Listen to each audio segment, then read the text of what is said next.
What's going on, guys? Welcome back to the Pit Crew podcast for episode number 21. Today, we got a special guest coming on here in one moment. That is going to be Myatt Snider, which is going to be awesome. This guy has won a Nascar Xfinity Series race.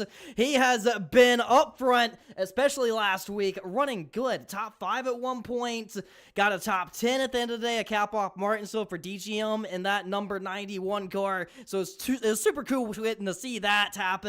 And man, Cameron, how you feeling, buddy? Back again for another episode? It's go time!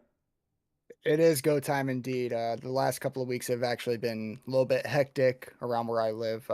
We've had to deal with some brush fires and everything like that, but thankfully that's all good to go now. It's still very dry up by me, but other than that, I'm excited to get this thing going. Let's bring in our special guest, Mr. Myatt Snider. Myatt Snider, here we go. Myatt, welcome to the Pit Crew podcast. How you feeling, buddy? I'm doing awesome. It's really cool to be on. I've never been on a sponsor podcast before, but I think that's really cool, to be honest. There's a first for everything. That's the cool thing of Drive Smart, that we do got the content side of things kind of popping off here. So you just got a top 10 at Martinsville. Can you walk us through that day? I want to kick this off at Martinsville, then we're going to go into a deep, heavy dive into your career. Yeah, Martinsville is always a crazy race, but especially so in the fall because, it's the cutoff race before the championship. So everybody's got just, they're the most desperate they've been all year to make something happen. So it's a lot of dodging stuff and a lot of, wreck avoidance. And so you gotta really stay on your toes and really have a good race car. But, luckily got to team up with DGM Racing and it was a ton of fun. And Mario brought a really great race car and, Treetop was gracious enough to come on board to help sponsor us, and it was just really, really cool to do that and to go back to being competitive in an Xfinity race. Martinsville is one of my favorite places. I've ran so many races there. I've come close to winning so many times there. So it was just really cool overall. It was a fun race. It was fun watching everyone up front. Got to the top 5 at one point, playing some strategy, held it up there. Spun out early and just recovered. Just made it a beautiful day all around. So let's dive into your racing career a little bit. How did you get into motorsports and where are you from? So I am originally from Charlotte, North Carolina. One of the few. I don't meet too many people who are from here. But yeah, I grew up here. And because racing is so common here, I went to school with people who raced and, people I knew from around town raced. So it was just very, very common. And of course, my dad is Marty Snider. He is a pit road reporter. So I always got to see him on TV, always got to watch races because of that. And so eventually I just got into it as a bit of a hobby. About when I was 15 years old, I started taking it a little bit more seriously, started winning some races, started moving up, went to Legends cars at 16, late model stocks at 18. And then ARCA at 21 years old. So, and then eventually trucks and Xfinity. So I've won everything from the Myrtle Beach 400, which is a very prestigious late model stock race, to my debut race in ARCA at Toledo Speedway, even the Legends Nationals race at Atlanta Motor Speedway and the Short Track Nationals at Bristol Motor Speedway. So I've kind of done a little bit of everything throughout my motorsports career and, thankful to have done it all. That's so awesome. I miss Myrtle Beach Speedway. Iconic track. That one was incredible. I mean, living in the Charlotte area, you go to Myrtle Beach. I go to Myrtle Beach every year. That's like the vacation spot, and it's cool to always stop by the track. So that's always cool. So 2018, 2019, you ran for Thor Sport. Can you walk me a little bit through that and how that deal came together and what that did for your career? Yeah, that was a really, really awesome deal for me because we didn't have, a ton of sponsorship, but Duke Thorson and Rhonda Thorson were willing to work with me to make it happen. And so, I came really close to winning very early on in my career there at Thor Sports. I think back to the Las Vegas race, that was the first intermediate we went to. And really, the previous year, I had run a couple of races for KBM, and I ran, I think, 3 or 4 intermediates. It was Texas, Chicago, and Vegas and Kentucky. So, yeah, about 4 intermediates. So I really didn't know like what to expect with those races. Obviously, and you get in a KBM truck, you're expected to win. So I was just kind of trying to learn and do as best I could.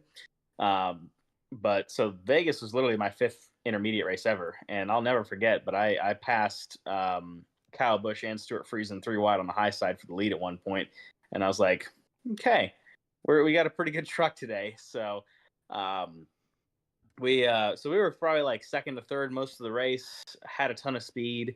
And then it comes down to a green flag pit stop. And we get the right side tires changed. They wheel the old tires around the front of the truck, and I see the front changer go like this with the tire. He like sent it 3 stalls down, and of course we had an uncontrolled tire penalty. So that kind of ruined that race. But it was really cool to be like that competitive right off the bat. But yeah, I had a ton of fun at ThorSport. Really great group of people. And they've somehow done what most race teams think is impossible, and they're succeeding very far away from the central hub of racing. But always enjoyed my time there. Won Rookie of the Year that year. Didn't end up winning a race, but just got really, really close many times. So, but it was a lot of fun memories there. Then you got the ultimate opportunity where 2020 comes along. You get the deal with RCR. How did that come together? Because that was a big jump from ThorSport to full-time at Xfinity with Richard Childress Racing.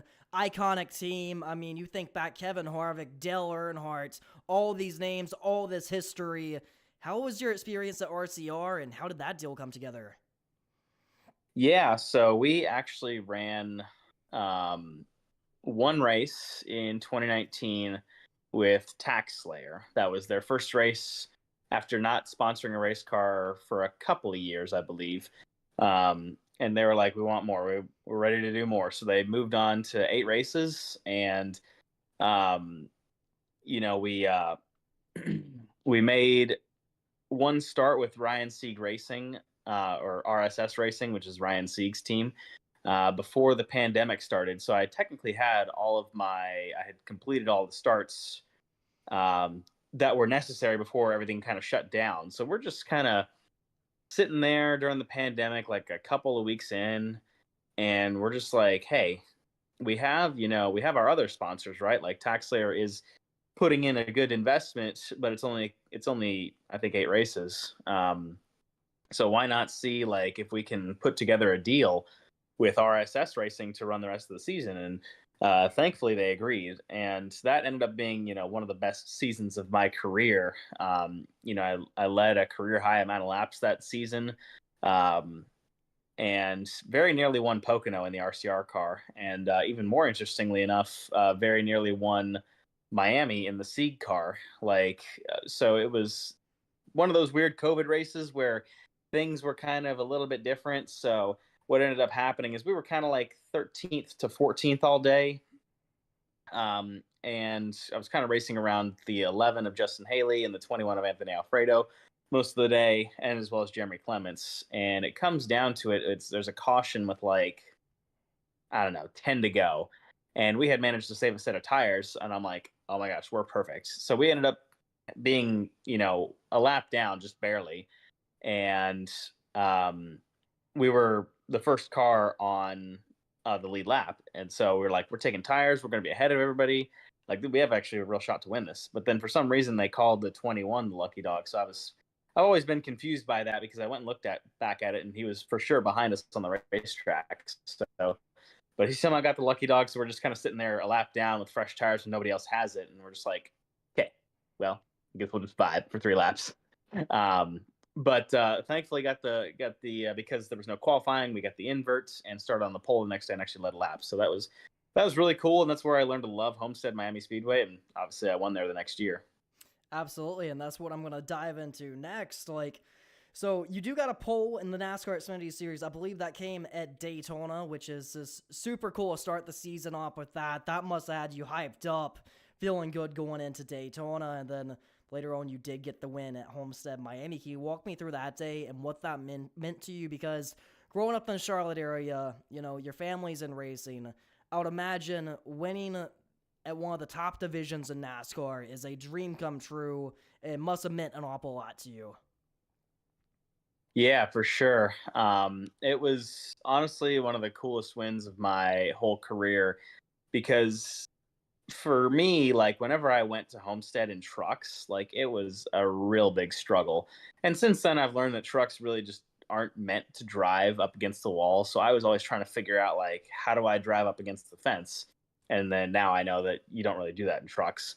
But Xfinity, I had never really tried it. So I went, the only goal I ever had with the 2020 races in Homestead was just to go there and figure out how to drive onto the fence. So I didn't care if I, destroyed my race car. I was going to figure it out as best I could and try to get as many reps doing it as I possibly could. And so I was able to apply that. And, the pit strategy worked out for us to kind of stay out and run long in the 2021 race. So we drove all the way up to third. Caution comes out with like 6 to go.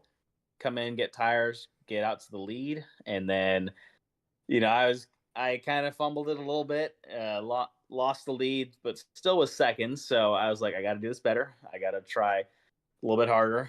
Got to keep the wheels under me, and so I did. And I got out of the launch, the Geico restart zone really well. Got up to Tyler Reddick's left rear quarter panel, drug him back, and then just dug really hard through 1 and 2. And then I look in my mirror off 2, and I see there's like 10 car lengths between me and the next guy. I'm like, holy hell, I think I might actually have a shot at this. And so just did my best to hold on to it and ended up winning the race. So, and it was really, really cool. I literally carried the trophy all the way from Miami to my house. That is so awesome. I mean, thinking back on the guys you were racing that day, Tyler Reddick, I mean, and what all he has done, you went out and beat these guys very early into your career. That must have meant an awful lot and such a cool deal. So we had a Daytona the following year. You're in the 31 car. You took a hit. My gosh. Watching that on TV, we were scared for you, buddy. That was rough. I mean, just how the car turned around and just caught the air. What do you remember from that crash? It was such a scary moment. Yeah, a lot happened in a very short amount of time, obviously. So we had honestly been pretty stout all day. Like that was one of the OG Jordan Anderson Racing chassis, and it was really, really good. Like it was a good speedway car. We had an issue in qualifying that day, and that ended up like relegating us to like starting 33rd or something like that. And so for some reason, Jeremy Clements and Sam Mayer and I were back there kind of all around the same spot. And I told Sam and Jeremy, like, hey, I'm going to the front. I don't care how I got to do it, but I don't want to be back here to start the race. So I literally just planted my car on the high side, and Jeremy went with me. Sam did not. And so lap 1, we were 33rd. By lap 7, we were 5th. So ended up working out for me to get up there. So we had like a stout car all day, and we were kind of up in the mix. And, coming down to the wire towards the end of the race, white flag lap, we were probably going to realistically end up somewhere about 5th. So I come off of 2. I've got a hell of a push by Alfredo. And we've got an opening to the bottom, and I'm just taking it because I'm not going to slow down for any reason. And so I swerved to the bottom. I have to straighten back up, so I give it a little bit of right wheel, and at that exact moment, Alfredo gives me this huge shove again, and that just kind of causes the car to whip right around. And next thing I know, I'm looking at the hood of somebody else, and I'm like, man, I that sucks. Like, we're gonna have a pretty good finish, and now we got a wrecked race car. And then all of a sudden, I see roof numbers, and I'm like, wait a minute, I'm not supposed to see that. And then I start seeing the inside of the safety barrier, and I'm like, I'm really not supposed to see that. So I realize, it's too quick for me to process like what exactly is happening, but I know it's not normal. So I'm just like, all right, well, here we go. And then all of a sudden, I feel the car dig into the fence, and I'm like sucked into the left side of my seat. And I had 3 distinct hits on the fence of 75, 50, and 25 Gs respectively. So they're all pretty quick and big hits. So then I land back down, and like any good race car driver does, I grab the steering wheel to try and steer it back straight. The only problem is there's no wheels on it, so I'm steering nothing. But I'm sliding to a stop, and I look, I kind of notice that there's, kind of sparks all around, and I come to a stop, and I look to my right, and I see grass where the transmission tunnel was, and I'm like, okay, that's not supposed to be there. The transmission's gone. And then I get out of the car, and I'm like, huh, the motor's gone. And I look back, and I'm like, the fuel cell's hanging on the ground. I'm like, oh, I just hit really big. But yeah, it was really crazy. And the fact that so many parts went flying everywhere. My truck arm went through the side of JJ Yaley's car and ended up sticking out the back of his trunk. Funny enough, a piece of my splitter ended up being lodged in, I think, one of Mario's cars, and then Matt Mills hit my engine. So it was a lot happened in about 5 seconds. Oh my gosh. I mean, when you break it down like that, you see it on video, then you get the full breakdown. So the safety workers get over there. Are they like panicked at all, or are they just like another day on the job, another car went flying into the catch fence, not a big deal? Well, the thing is with us, we have a signal to the safety workers that we're okay, right? Like if I drop the window net, that means I'm good. Like I've got all my facilities about me. So I dropped the window net. My foot was a little sore, but there was still a ton of adrenaline rushing, so I didn't really feel it. As soon as I got back to the care center, I'm like, okay, it's actually like pretty sore. So it got banged up pretty good. But I was still able to drive the very next week at California, so that was pretty big. And I don't know why, but like the first third of the season with Jordan Anderson, like we just had every single thing possible go wrong that could go wrong. But we had a ton of speed. Like we went to California and we were like probably going to finish top 10 there, and then blew a tire with like 10 to go or something like that. And I'm just like, man, like I love this place, but it just, yeah. So it was really interesting the way everything happened, but yeah, thankfully I made it out of it.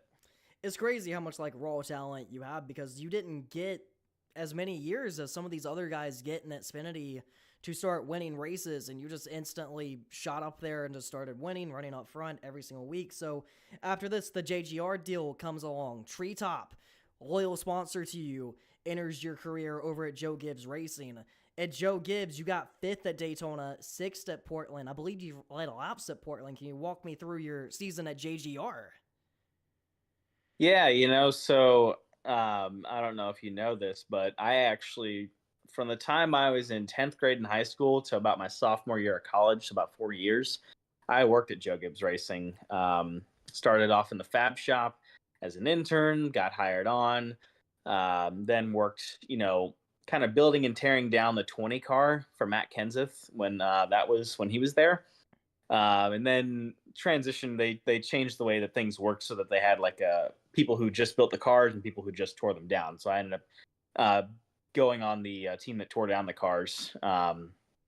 So yeah, that was really cool, and I got to learn personally, how much work and attention to detail goes into these cars and how much effort there is. So it was kind of a thing that I had always wanted to do, was to go to JGR and just see what it was like, make a few starts with them, and see how good their race cars are. And yeah, it was really, really awesome. Obviously got a really good finish at Daytona, survived the chaos. Got 6th at Portland, really should have had a 5th place finish, but got moved on the last lap for no reason. And yeah, we had speed for the rest of the year, and I really kind of learned what it's like to drive a really fast race car at some of these racetracks. I've had kind of a mixed bag of cars throughout my whole career, and so seeing what a JGR car was like was really enlightening, especially at a place like Martinsville. And I feel like that's kind of helped me to be a better driver there, and know what a car needs to go faster on there. So it was really cool, and I got to work with Jason Ratcliffe, who ironically was the crew chief when I was working at JGR. So just really cool all around, the whole JGR tour for me. That's awesome. And then obviously the relationship of Treetop carried over to DGM. How did that deal come together here for Martinsville? I mean, I know a bit of the situation with DGM, and the 91 car became open, and how did them conversations get rolling to put you in the car at Martinsville? Because obviously we got a very good result with it. Yeah, so essentially we were going to do some more races with Treetop this year, but some unexpected events happened with them where they couldn't really commit to the first probably 3/4 of the year, which they really wanted to, but they were unable to, just for unforeseen circumstances. So, the earlier part of the year, I was just kind of leaning on, okay, I've got Superior Essex, a longtime sponsor, does, data cables. They came on for a race at Martinsville earlier this year. Then, I found a last minute deal to go run Las Vegas a couple of weeks ago, and that was really good. So finally, Treetop was able to commit to a race at Martinsville, and I was actually going to originally take it to the team I had been running with SS Greenlight, but they ended up selling it before before we could put it all together. So I kind of asked around, was trying to see who had availability, and luckily Mario did. And I'm kind of so glad that it happened exactly that way, because, working with Mario and the whole DGM team, the Goslin family, was just a real treat. Like, absolutely class act people, true family operation, and just professional folks all the way around. So I had a lot of fun. I enjoy working with small teams because it's a more kind of family environment, and DGM definitely really kind of encompasses that. Well, we loved having you this past weekend. I hope we can work with you again. I'm going to pass you over to Cameron Romano and see what questions he has for you. Hey, so I kind of did a little bit of a stat research before the show, and I noticed you've ran the Whelen Euro Series back in 2019, and you even ran the IMSA Michelin Pilot Challenge. How were those two series for you when you ran them? Yeah, so when I was at ThorSport, I was sort of kind of in the Ford development camp. And so as a result, what they usually do is they'll just throw their development guys in with Multimatic for a race. And thankfully that was Sebring, and that was honestly really cool. Like, I had always seen Sebring on TV. Like, I grew up a road course racing fan. Like, I love Formula One and the American Le Mans series before I ever loved NASCAR. So to get to run at a place like Sebring was just really, really awesome. And it kind of suited my driving style, a high wear, really rough place. I had a lot of fun running there. So that was kind of a thank you gesture, and we're trying to help you out gesture from Ford. So I appreciated that at the time. And then the NASCAR Euro Series was a bit of a unique deal. So just due to the nature of the deal with me at ThorSport, I kind of found out really late in the game, that I wasn't going to run for them full time. And so it was unfortunate the way it kind of panned out, but we had to kind of figure something out with what we had. And a lot of our deals were kind of dependent on working with ThorSport, so a lot of those kind of ramped down a bunch with the funding that we had. So we had to take it to somewhere that was going to not only improve my skill, but kind of be kind of have some notoriety, right? And so thankfully, I talked with a guy named Jerome Galpin in Daytona about it, and he's the director of the NASCAR Euro Series. And he's like, well, come run with us. Like, we've got some of the best competitors in Europe, and it's still stock car racing, so you could become a much better road course racer. I'm like, okay, well, I'll check it out. And so I did a test at private track in France to kind of get my bearings and figure out how the cars were, and liked it. And it was a lot of fun. And I honestly had a ton of fun racing in Europe. Like, getting to see the sights and scenes in Europe while getting to drive race cars was just honestly a real treat. And, the formula works right now. Ryan Vargas is doing it. He's, he lives at my house, and he's driving in Europe in the NASCAR Euro Series with his sponsors, and they're loving it. So it's a cool little deal. Nice. Would we see any more starts in the Euro Series in the near future? I don't know about the near future, just because my sponsors are, they're kind of committed to the Xfinity Series right now. But, kind of like, I also talked with Bobby Labonte. He kind of tried to convince me to do that. He's kind of a family friend of ours, to go to the Euro Series. And so he did it as kind of like a retirement tour thing, right? Like, he did the Whelen Euro Series first, and then he did some modified racing afterwards. So I could foresee that for sure, like just have some fun, doing some Euro races, retirement tour. But for now, Xfinity. Gotcha. I think that's all I have for right now. I'm gonna pass it back to DLBTV, and we'll go from there. So you just said Vargas lives at your house. Is that right? Yes, he is. We are technically roommates. So he's been there since the beginning, really. I bought my house back in just like a week before the pandemic started. And I think he moved in like a month later. So he's been there a while. And thankfully we haven't, beat each other up yet. But seriously, he's a good roommate. That's awesome because we actually had Ryan on the podcast way far back, and he's done some work with us Really? when we did a iRacing competition last December, and he got to help out with that, and he was a part of the streams then, and then he came on our podcast later on. So I just thought that was super cool. Vargas is such a cool guy. I'm sure he's traveling so much this year, but obviously winning a race in the NASCAR Xfinity Series is every kid's dream. What advice would you give a young racer or a younger race fan that wants to get into motorsports, wants to go the NASCAR route and end up in your position that you're in now? Yeah, the biggest pieces of advice I can give is find any way.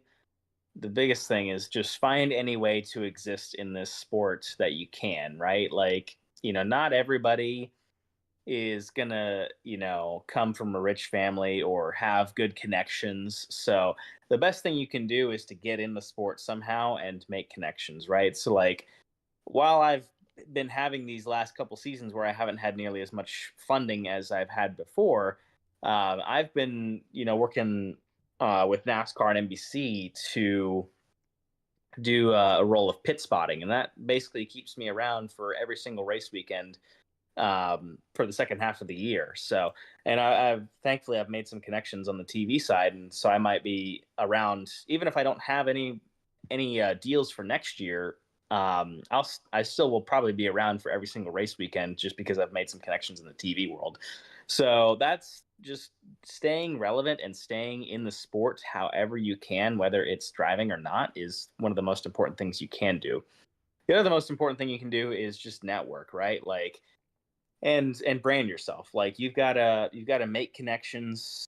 You never know who might make that difference for you. You never know who might know somebody who can actually fund you for a year or many years of your career. So the best thing you can do is just make as many connections as possible, be as personable as possible, and just be a good human. And then make sure that people know that you exist outside the racetrack. Having a big presence as best you can is becoming more and more important. And a lot of people are starting to put their presence online, and that just helps them.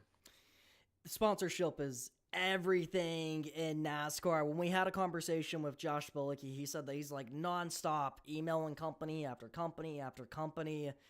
Is that what you got to do to keep a ride in NASCAR? Is this nonstop knock on doors until somebody answers?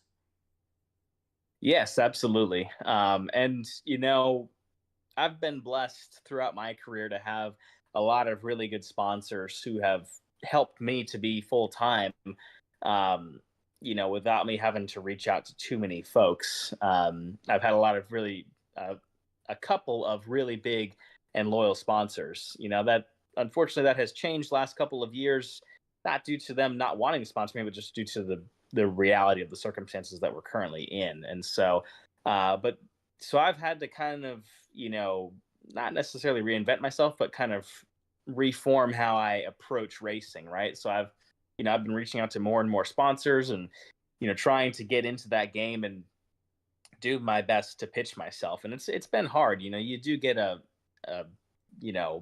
not even no's, but just non-replies, right? Like people just not even either reading your email or reading their email and not even replying. So that can get frustrating at times because you put in all this effort to make a customized pitch and, brand yourself exactly in a certain way. And some people just don't pay attention to it, but that's just the nature of the game, right? So you got to have a lot of perseverance. And I think that's probably one of the other important factors is just to persevere. Like a lot of people, they'll get to a hard time and then they'll maybe try for a year, or they won't even try at all and they'll just give up. So it's so important to just push through it all and keep trying.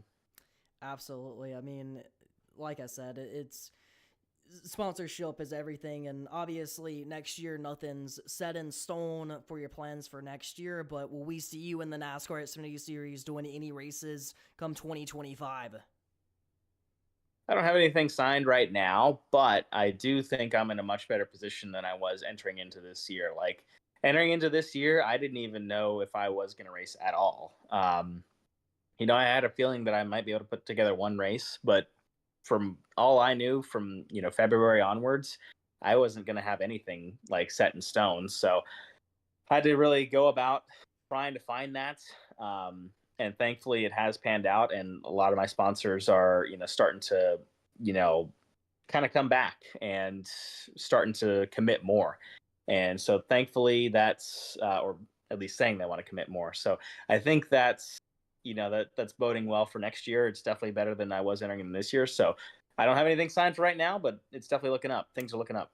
I think you're one of them drivers where if you just got given a solid opportunity, you're going to kill it and go into contend for championships. I mean, you killed it at the beginning of your career, but you got thrown in so quickly versus some of these guys that have gotten years and years and years of experience, and you got thrown in quickly and succeeded. But your performance at Martinsville just showed me it doesn't matter if it's DGM equipment or you get another opportunity at Gibbs. I think you're going to go out and contend for wins. I think you got a bright future ahead of you if that door just opens up, and I'm sure it will over time because it seems like you are working very hard for these positions to open. So when we were at Martinsville, as you said, DGM is a bit of a family team. We got some downtime, and everyone tried jacking up the car. I got a pretty funny video on my Instagram where I failed at it miserably. You jacked that thing up perfectly. Have you ever thought about being a jackman? Perfectly is putting it a little too nicely. I was surprised. Have you got experience being a jackman? No, but I've definitely not with like a pit jack. It still took me quite a few attempts to get it up, but yeah, I mean, I worked on race cars for many years, and tried to work on my own late models when I had the opportunity to, and so I'm no fool around a jack, but yeah, definitely not meant for a pit jack. Yeah, I was trying to jack it up. I got told just put my body weight on it. It did nothing. So definitely wasn't a good attempt for me. But I'm going to toss you back over our camera, and I think he's going to ask you about your Championship 4 picks here and see what we got going in a Phoenix. Yeah. Last race weekend of the year. I just want to know who your Championship 4 picks are for the Truck Series, the Xfinity Series, and the Cup Series. Yeah. So Cup Series, I feel like, and I'd have to look back to the data, but I feel like, of all the guys who it's likely to be, I feel like Tyler Reddick is probably the most clutch out of any of the drivers. Like he can hold it together in a situation when it really matters. You saw that in all of his Xfinity starts. He funny enough, in his 2 Xfinity seasons, the first season he only won the first and the last race, which won him the championship. But he obviously clutched up when he needed to. And then in his second championship season, he rode the wall better than anybody else and won it that way. Like he won it straight up. So he's able to really put it together when the time comes, when the time calls for it. So I think he's going to be probably the one to watch. And I'm proud to call him a friend of mine. So we used to work out together a ton, and I think he's got the skills to do it. So Xfinity, let's see, we've got Allmendinger, the 21, Custer, and Austin Hill. Wait, Austin Hill is Custer. I'd have to look at it. But, I mean, we got a pretty stat lineup. I personally think, yeah, Allgaier, yep.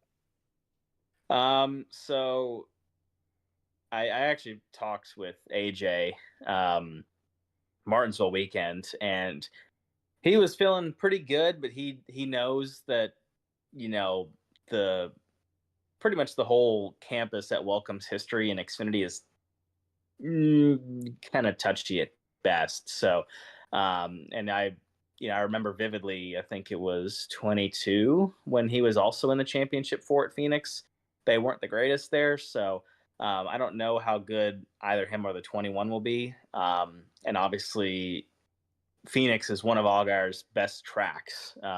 He was within 4 laps of winning there earlier this year, and Custer was really good there in the championship race last year. So I think it's going to come down to either Justin or Cole Custer. We'll see. I think some stuff could come into play. I mean, I think Cole didn't really make a lot of friends at Martinsville, and they don't have those not friends don't have anything to lose going into Phoenix. So it could be Allgaier's year. It's just going to depend on, if they can keep it together for the whole race, no blown tires or anything like that. So, but I think, him and Jim Pullman are probably one of the 2 most capable duos in Xfinity. So yeah, my pick is Allgaier. And then trucks, we got Grant Enfinger, Christian Eckes, and Ty Majeski and Corey Helm that's going to race it out. Yeah. From the heart, I really hope that Grant Enfinger wins, because I also consider Grant Enfinger a friend. We were teammates at ThorSport. I work with one of his managers pretty closely because he handles Superior Essex, John Loper. And, I just consider them close friends, and I really want to see them win.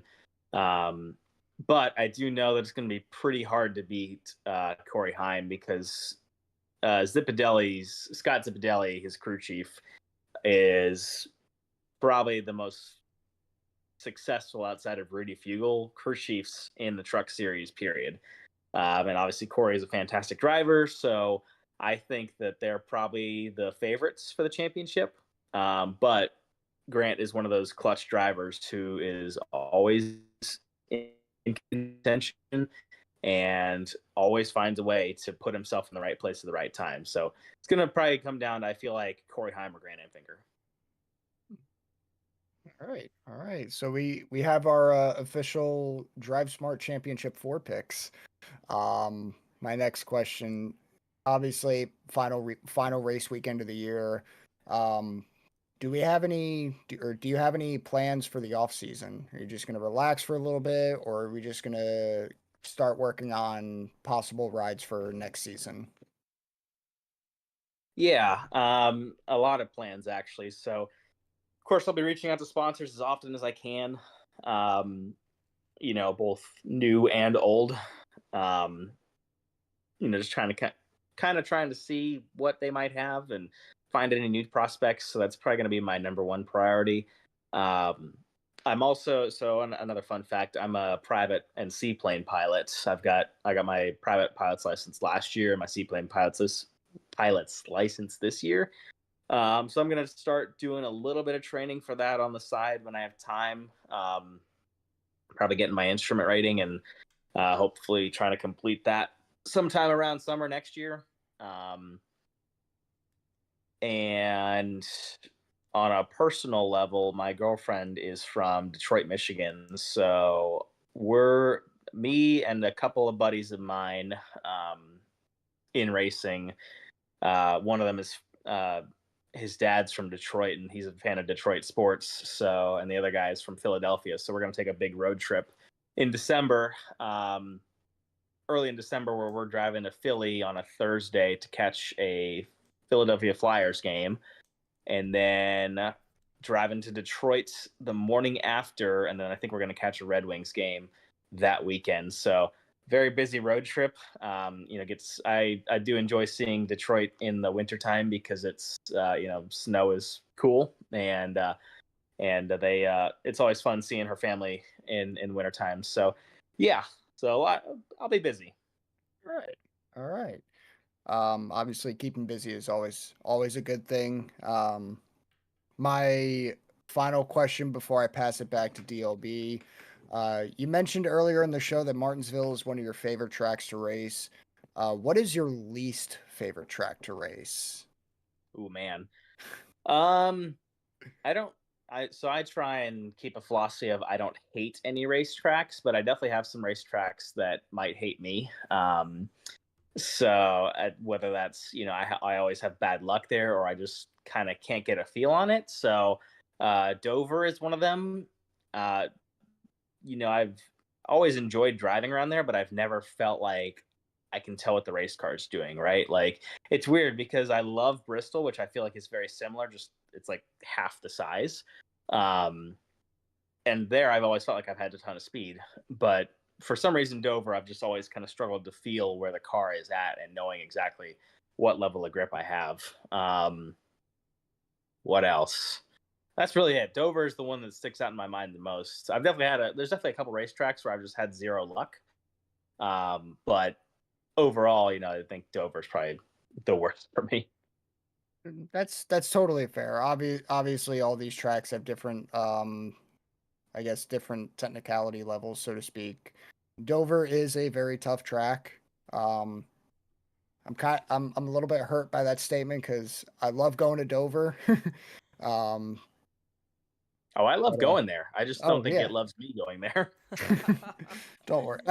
I think Miles the Monster is gonna look down and probably in your favor next year if you decide to run. You never know. All right. On that note, I'm going to pass it back to DLB and see if he has any final questions. Absolutely. Two more final questions here. First one is obviously sim work, whether if that's with Chevrolet or Toyota or any manufacturer, is obviously very important. And if not that, simulator like iRacing, how has that helped you with your racing career? Yeah, well, so I'm probably one of the handful of drivers that's seen all three manufacturer simulators. It's been a while since I've seen the Ford one, but obviously I saw the Toyota one last year and I saw the Chevy one as recently as 2022. So kind of got a good perspective on all of them and how effective they are.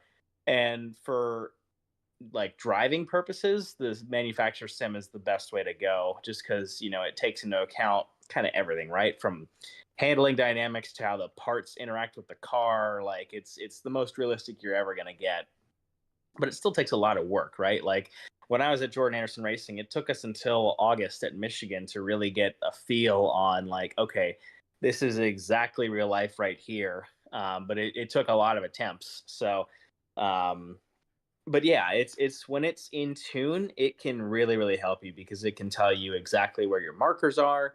It can tell you where a car is going to get loose or tight or whatever. So yeah, that's a big thing that's really helped me out a bunch. Now I will use iRacing as much as I can, just because it's helpful for like getting in a rhythm, right? Like knowing where the markers are on the racetrack, getting into a racing groove.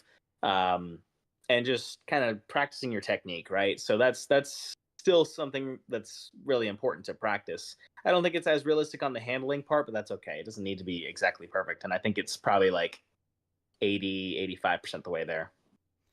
Absolutely, that's super cool. I mean, it's crazy how top secret them things are because we never get to see very much of them, but a lot of the drivers obviously go and use them, and crazy cool to hear the stories about the manufacturer simulators. So my final question is, what's your favorite motorsport memory? Either on track, off track, growing up in racing. Is there a moment or memory that sticks out, whether if that's your win in the NASCAR Xfinity Series or what it may be? Is there a moment that sticks out that just is your favorite memory and moment from racing? It's so hard to pick um, just one, man. But I'll like, 'cause I've won kind of from every level and I've won a lot of prestigious races. So I think the one that probably stands out the most for me is kind of the aftermath of the Miami victory, right? Because it was still kind of COVID, but not quite, right? Like we were allowed to be around each other, but um, but people weren't really coming to the racetrack for funsies much because I don't think you really were really allowed. So I obviously, like I said, I carried the trophy all the way back from Miami to my house, and we were actually, for some reason, when we were landing, because the flights landed in Statesville, North Carolina, right? It's a town that's like about an hour north of Charlotte. Um, there was too much fog for us to actually land in Statesville, so we had to land in Greensboro, I believe. So I fell asleep on the way there or on the way home, and I wake up and I text my girlfriend. I'm like, "Hey, I just landed," and she's like, she texted me back to like in Statesville. I'm like, "Yeah," because I hadn't noticed yet. So like, I'm kind of getting my bearings about me waking up, and I look out the window and I'm like, this does not look like the Statesville airport. And she's like, "Are you sure?" And I'm like, "Maybe?" question mark. And she's like, "Yeah, I think you landed in Greensboro." And I'm like, so I pull up my GPS and like, oh yeah, I did land in Greensboro. So that was odd. So I had to wait because my truck was at the Statesville airport. I had to wait for my parents to actually come pick me up. Turns out they were planning a surprise party for me at my house and I didn't know it yet. So they come pick me up, drop me off at the airport to go get my truck. And I drive home. All the lights are off. I walk in the house and then all of a sudden all the lights come on. But like a bunch of my friends are there. Folks I hadn't seen in a couple of years were there. It was just really, really cool and a nice gesture. And they even got me a couple bottles of champagne to spray everywhere. So that was fun. Celebrated on the front porch of my house around like 2:30 in the morning, despite the fact that we landed around midnight. So it was a whole fiasco getting back, but it was a really memorable night. That's so cool. I mean, that's so cool to have a surprise party for winning your first ever NASCAR event. So big. I'm sure that meant a lot to you. So before we send you off here, where can the people find you on social media? And if there's any sponsors you want to thank, go right ahead. Yeah, so all of my social handles are at Myatt Snider. I think the only exception is Instagram, where it's at Myatt_Snider. Got to thank Treetop for their support, just because they've supported me so much for 3 years now. Got to thank Superior Essex for their support earlier this year. Obviously, got to thank Drive Smart for their support as an associate. Clarence of Steakhouse for their support at Martinsville. That was really cool. They're a long time late model stock sponsor, so it was cool to see them on an Xfinity car for a Martinsville race. And Night Fire Protection, of course. They came on last minute and bought a set of tires for us. So really cool stuff. Thankful for you guys for putting this on. It's a really cool show. And yeah, thank you guys. Absolutely. Thank you so much for coming on and being a part of the Pit Crew podcast for episode number 21.